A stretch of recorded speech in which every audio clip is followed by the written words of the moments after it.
आज मैं एक ऐसे तरीके के बारे में बात करने वाला हूं जो इसके पहले आज तक आप कभी भी और किसी से भी नहीं पढ़े होंगे। ठीक है, जैसे ये कह रहा है 64 रुपए 25% वार्षिक चक्रवृद्धि ब्याज की दर पर 3 वर्ष 6 माह के लिए उधार दिया जाता है, तो बताइए समय समाप्ति पर चक्रवृद्धि ब्याज और साधारण ब्याज का अंतर क्या होगा। देखिए अब क्वेश्चन में क्या कह रहा है कि 25%। अब बताओ 25% का मतलब क्या होता है, आपको क्वेश्चन 1/4 होता है। तो आपको कुछ नहीं करना, यहां पर आपको क्या लिखना है, आपको क्वेश्चन 6400। अब 6400 इसके बाद एरो लगाना है। अब बताओ ये पूरी कहानी कितने साल के अंदर की है, तो आपको 3 वर्ष 6 माह, इसका मतलब 3 वर्ष से ज्यादा 4 साल से कम, इसका मतलब क्वेश्चन हमारा 4 साल के अंदर जाने वाला है। 1 2 3 4। आपको क्वेश्चन जो 25% होता है ना कितने के बराबर होता है, आपको क्वेश्चन 1/4। आपको कुछ नहीं करना, बस इसी का आपको 1/4 का 4 लगातार गुणा करना है। जैसे अगर हम बात करें 6400 में अगर आप 1/4 का लगातार गुणा करोगे, इसका मतलब इसमें भाग दोगे तो 4 का भाग दोगे कितना हो जाएगा, आपको क्वेश्चन 1600। फिर इसमें 4 का भाग करोगे कितना हो जाएगा, आपको क्वेश्चन 400। फिर इसमें भाग करोगे कितना होगा 100, इसमें भाग करोगे कितना होगा 25।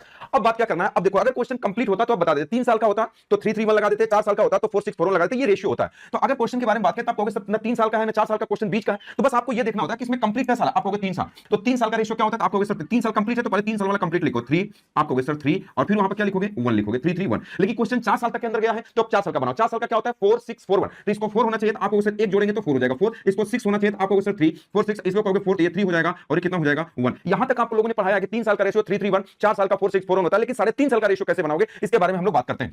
अब देखो 3 साल का जो कंप्लीट है उसको कोई छेड़छाड़ नहीं करना, बस ये जो 6 महीने का है ना इसको वर्ष बनाओ। कितने से भाग करोगे 12 से, बताओ कितना हो जाएगा 1/2। मतलब ये जो कंप्लीट है उसको छेड़छाड़ नहीं करना, इसको बस कितने से भाग करना 1/2, बस इसको आधा कर देना। तो बस आप सभी को इसको क्या कर दो, जो बाहर है इसको क्या कर दो, ये आप इसको 2 से भाग दो। अब ये 3.5 साल का रेशियो बन गया। तो बताओ पहला कितना 3 गुना 6 कितना हो जाएगा, अब आपको सर ये 7 बटा कितना हो जाएगा, ये 2 हो जाएगा। दूसरा कितना 3 गुना 6 6 3 कितना हो जाएगा, अब आपको सर 9 बटा कितना हो जाएगा 2, और 2 1 2 3 कितना हो जाएगा, ये 5 बटा कितना हो जाएगा 2, और अगला कितना है 1/2। बस आप इसी को सॉल्व कर दो। जब अगर आप इसको गुणा करोगे देखो ये नहीं कि भाग है, 2 का भाग करोगे 8 8 7 कितना हो जाएगा, अब आपको सर ये 5600 हो जाएगा। इसका करोगे तो 2 दूना 4 9 दूना कितना हो जाएगा, आपको सर 1800। इसका भाग करोगे 50 5 25 कितना हो जाएगा 2800, इसका 1/2 करो कितना हो जाएगा 12.5। अब थोड़ा ध्यान से समझना, ये जो पहली वाली लाइन होती है, अब इसके बारे में अगर हम बात करें, ये जो पहली वाली लाइन होती है ना, ये पहली वाली लाइन क्या होती है, एसआई क्यों होती है भाई, बताओ 1600 किससे गुणा करने पाया था, आपको 6400 में गुणा करना है। 6400 है क्या प्रिंसिपल, तो जो पैसा प्रिंसिपल से पैदा होता है ना वो क्या कहलाता है एसआई। तो पहली वाली लाइन क्या होती है एसआई, ये टोटल वाली वैल्यू क्या होती है सीआई। हमसे क्या कह रहा है सीआई और एसआई का अंतर बताओ, तो ये एसआई है। अगर हम पहली वाली लाइन को छोड़ देंगे तो जो ये वाली वैल्यू होती है ना ये क्या होती है सीआई माइनस एसआई होती है। अगर आपसे कभी ये पूछेगा कि बताओ सीआई माइनस एसआई कितना होगा, तो इसको आप ले लोगे पहली वाली लाइन छोड़ के 18 और 200 कितना होगा 2050, अब 12 कितना हो जाएगा 2062 कितना हो जाएगा 5। ये आपके क्वेश्चन का राइट आंसर हो जाएगा। कौन सा हो जाएगा, ये हो जाएगा option number C correct answer हो जाएगा। कल को सीआई पूछेगा 5600 इसी में जोड़ दो, 56 66 76 यानी कितना हो जाएगा, ये 7600 कितना हो जाएगा 7662 कितना हो जाएगा 5, ये क्या हो जाएगा सीआई। लेकिन अगर कल को अमाउंट पूछेगा कि अमाउंट कितना होगा, तो बस अगर आप इसी में 6400 भी अगर आप जोड़ देंगे तो ये आपका क्या कहलाएगा अमाउंट। अगर आप इसी में अगर आप 6400 जोड़ देंगे तो कितना हो जाएगा, ये 0.5 ये 2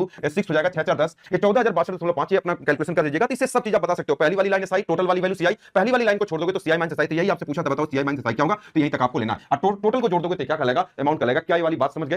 अगर आप भी अपनी स्पीड को ऐसे ही तेज करना चाहते हैं तो डाउनलोड करिए इस सिलेक्शन पथ ऐप, और अभी भी आपको मात्र 0 रुपए में मिल रहा है ये हमारा कंप्लीट आपका बैच। ये भी ऑफर केवल 24 घंटे के लिए है, ये पूरा बैच निःशुल्क है और ये 20,000 सब्सक्राइबर पूरा होने पर ये ऑफर आपको दिया जा रहा है। ओके।